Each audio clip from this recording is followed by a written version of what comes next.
مرحبا یا مصطفیٰ، مرحبا یا مصطفیٰ، مرحبا یا مصطفیٰ، مرحبا یا مصطفیٰ، مرحبا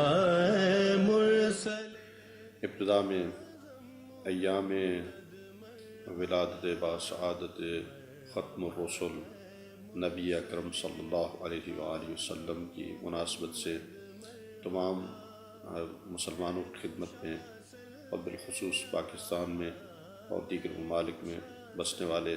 اپنے پاکستانی اور ہندوستان کے مسلمانوں کو ہدیہ مبارکباد عرض کرتا ہوں،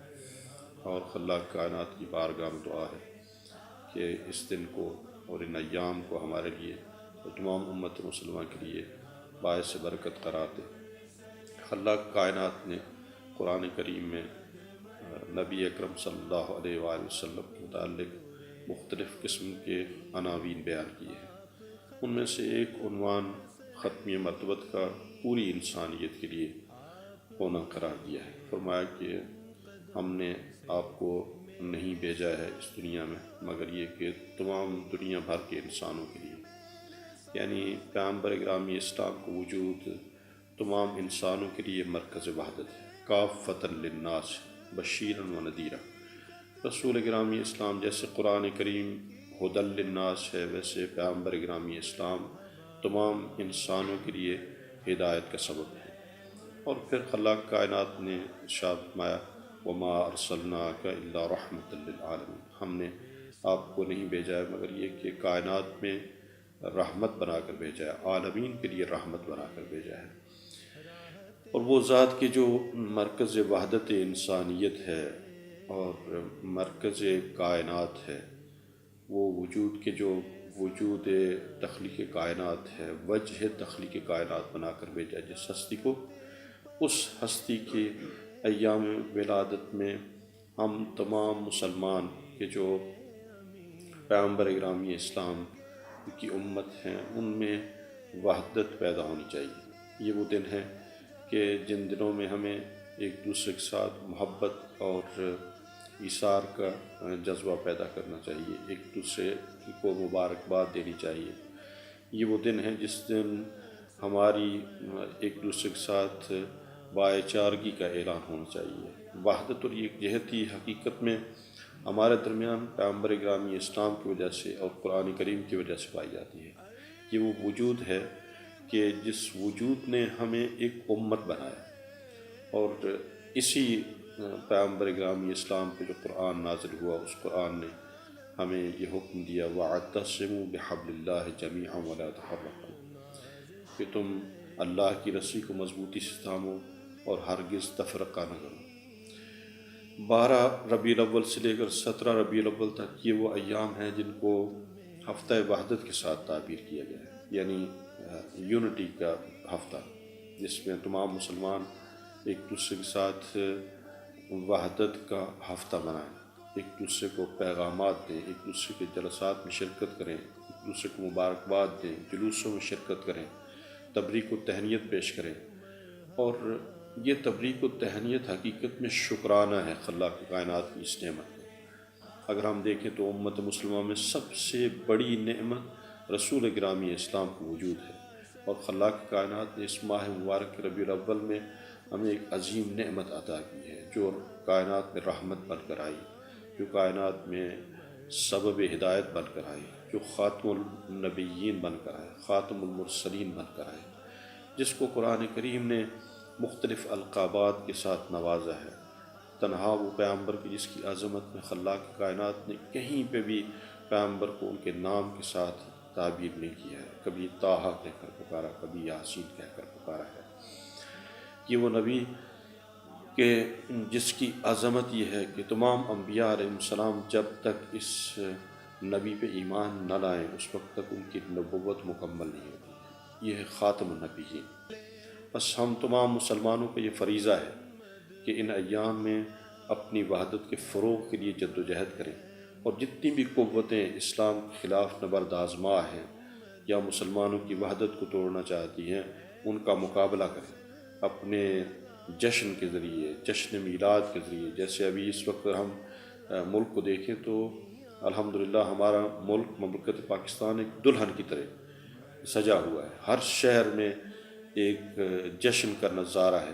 اور یہ جشن کا نظارہ یہ بتاتا ہے کہ ہماری ملت ختمی مرتبت پیغمبر گرامی اسلام سے عشق کرتی ہے، محبت کرتی ہے، اور ملت پاکستان عاشقان رسالت کا نام ہے۔ اس میں تکفیریت وجود میں نہیں آ سکتی، اس میں کوئی بھی تکفیری پنپ نہیں سکتا ہے، اور یہ ممکن نہیں ہے کہ اس مملکت کو، کہ جو عاشقان رسالت کی مملکت کو، اس کو تبدیل کیا جا سکے اور اس میں سے ان قدروں کو ختم کیا جا سکے۔ حتیٰ میں ان لوگوں کو کہ جو کسی بھی شبہ کا شکار ہیں، ان ایام میں دعوت دیتا ہوں کہ آئیے سب مل کر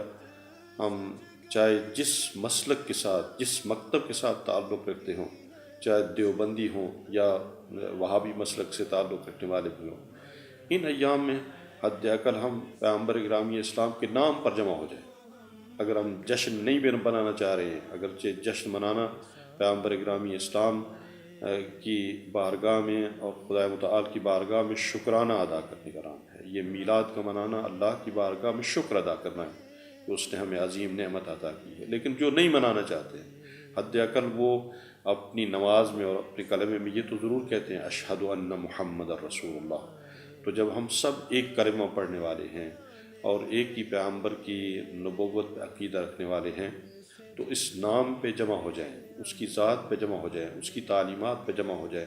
تاکہ ہماری یہ وحدت کفر کے لیے نابودی اور شکست کا باعث بن سکے، اور ہم ایک دوسرے کے ساتھ مل کر سیسہ پلائی ہوئی دیوار بن جائیں، اور کبھی بھی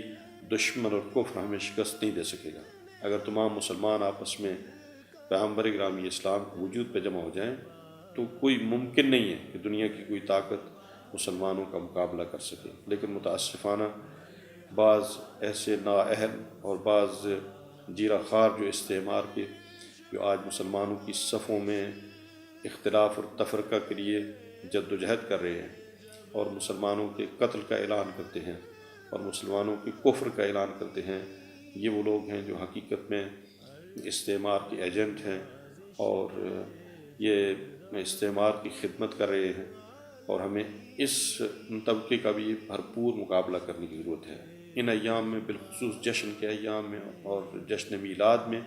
ہمیں اپنے تمام مسلمانوں کو، اور بالخصوص مساجد میں اور اپنے مراکز میں، امام بارگاہوں میں، اس فرقے سے متعلق، اس طبقے سے متعلق، اس تکفیری ٹولے سے متعلق لوگوں کو آگاہ کرنے کی ضرورت ہے کہ ان کا تعلق ہمارے اسلامی گروہ کے ساتھ اور اسلامی ملت کے ساتھ اور امت اسلامی کے ساتھ نہیں، یہ اس امت اسلامیہ سے خارج ہیں، اس لیے کہ انہوں نے پیغمبر گرامی اسلام کی عظمت کا انکار کیا ہے، اور پیغمبر گرامی اسلام کی میلاد کے جشن کا انکار کیا ہے، اور پیغمبر گرامی اسلام کے مقامات کو نابود کیا ہے۔ یہی وہ تکفیری طبقہ ہے کہ جس نے پیغمبر گرامی اسلام کی ازواج مطہرات کی قبروں کو توڑا اور مقامات مقدسہ کی توہین کی، اور یہ وہ تکفیری طبقہ ہے کہ جو آج تک پیغمبر گرامی اسلام کے روضے کو ایک حصار میں رکھے ہوئے ہے، اور مسلمان عاشقانہ طور پر رسول خدا کی زیارت کرنا چاہتے ہیں، لیکن متاسفانہ وہ پیغمبر گرامی اسلام کی زری کو ہاتھ تک لگانے کو حرام سمجھتے ہیں اور شرعاً اس کو حرام قرار دیتے ہیں۔